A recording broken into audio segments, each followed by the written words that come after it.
Investor IKN diberikan hak atas tanah hingga 190 tahun. Said Didu, ini keajaiban dunia. Revisi Undang-Undang Nomor 3 Tahun 2022 tentang Ibu Kota Negara (IKN) resmi disahkan pada Selasa tanggal 3 Oktober tahun 2023. Dalam revisi ini, salah satu poin yang diatur adalah hak atas tanah investor di IKN. Pada pasal 16A salinan revisi Undang-Undang IKN, investor diberikan hak atas tanah berbentuk hak guna usaha, HGU, hingga 190 tahun.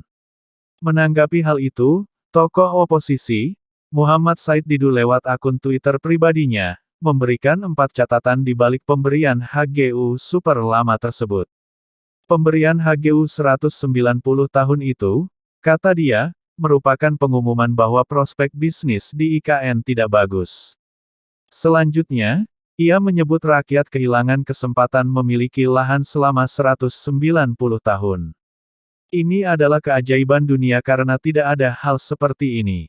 IKN sudah dijual ke investor atau asing dan yang lain menumpang, cuitnya. Pengguna Twitter dengan akun bernama @jumadipartose1 menyebut HGU 190 tahun ini memang berlebihan. Konsesi itu terlalu lama, sedang rejim hanya punya kewenangan memerintah 5-10 tahun.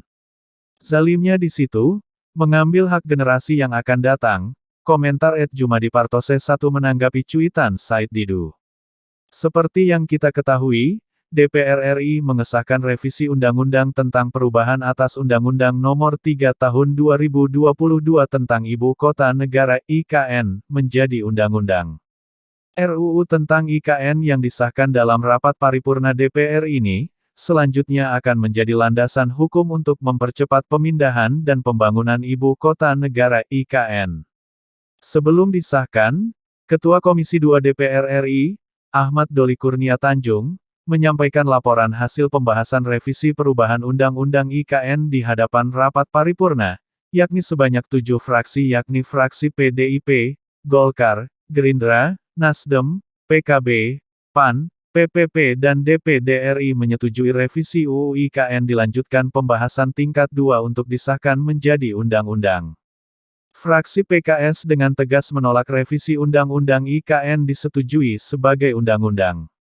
Sedangkan fraksi Partai Demokrat menyetujui dengan catatan. Komentar admin. Begitulah kelakuan sebagian besar para anggota Dewan Legislatif, yang sering disebut sebagai wakil rakyat. Meskipun sebagian besar warga negara tidak setuju dengan pengesahan revisi Undang-Undang IKN tersebut, mereka tetap mengesahkannya. Jadi, sebutan wakil rakyat sangat tidak tepat. Karena faktanya mereka bukan mewakili rakyat, tetapi mewakili pengusaha dan ketua partai saja. Ya sudahlah, yang penting, jangan lupakan, dan tetaplah ingat kepada 6 pemuda beriman, pengawal ulama, yang tidak salah apa-apa, diculik, lalu disiksa dengan sadis dan kejam, kemudian dibantai tanpa belas kasihan, oleh segerombolan setan. Setelah itu, difitnah habis-habisan, kasus ini dikenal sebagai kasus KM50, yaitu, tragedi kemanusiaan paling biadab yang pernah terjadi di Indonesia. Senin tanggal 7 Desember tahun 2020 yang lalu.